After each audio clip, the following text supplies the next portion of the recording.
Right then, now it's time to start putting this thing back together, and weather's a bit blustery today, so I'm not going to spend too much time talking. Cheers from the audience. But we've got this frame prepped.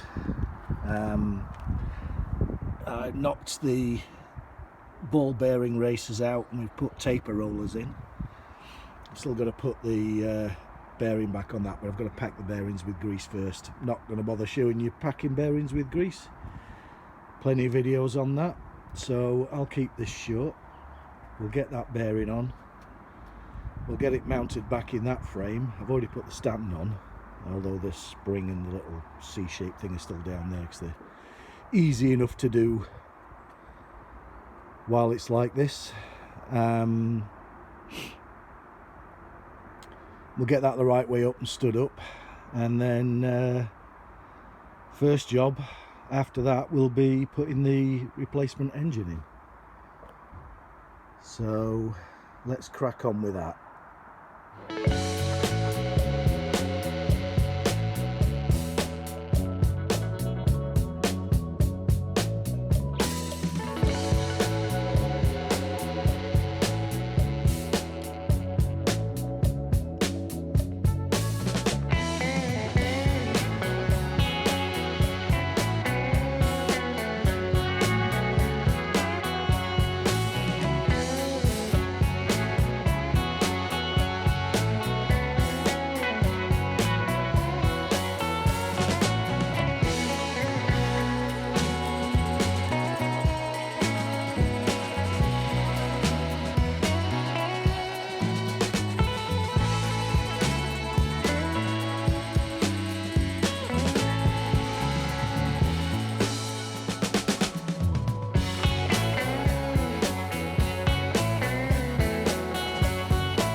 Right then,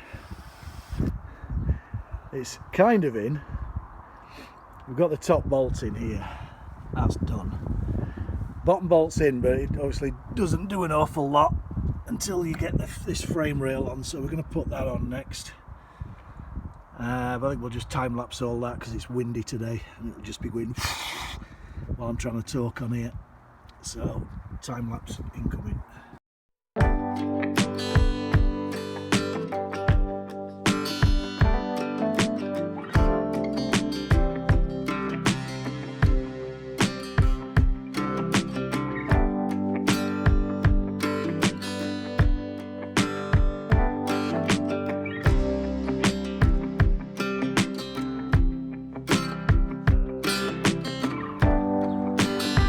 Okay, that'll do for today, I think.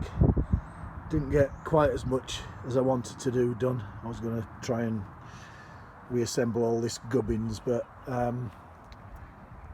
thing is now everything I can do on my own, so I got my brother-in-law and my nephew there, Scot and Steve, to give me a hand with the engine. And yeah, as you saw, I mean, it's a bit fiddly just trying to get it lined up, but we managed to get everything in and everything done. These are just loose on for now. I'll sort them out another time. This is that bolt that I had to bash out, and I don't know if you can see it's conical on the end there. I literally had to file those threads off to get back to good threads, and there is just enough good thread, so I've got that good and tight. Didn't need to go looking for another one of those, so that's good. Engine's looking nice in there. It's a bit cleaner than the other engine. I am going to do these. I spotted that. I don't know if anybody else saw it, but there's as same on the V45 Magnas, there's an O-ring back there. I've got some of them, so while we've got the bike like this, I'll undo this bolt here and this one that's hiding back here. We'll undo them, pull these pipes out, get a bit of Scotch-Brite on, because that little bit of rust there is where it's been weeping. So we might as well fix that. I need to put that back on. That connects onto this this pipe that comes off this bar here. Put the kickstand back on, and then we'll generally just start rebuilding it. The only complicated bit, to be honest, is going to be trying to work out how all these wires twisted around each other and fit in, but we'll figure it out. So that's the replacement frame. Well, that's the bike that all these bits came off, to be honest. It's got its own engine back in it. It's got its own wheels back on it. So yeah, this is going to look a lot nicer.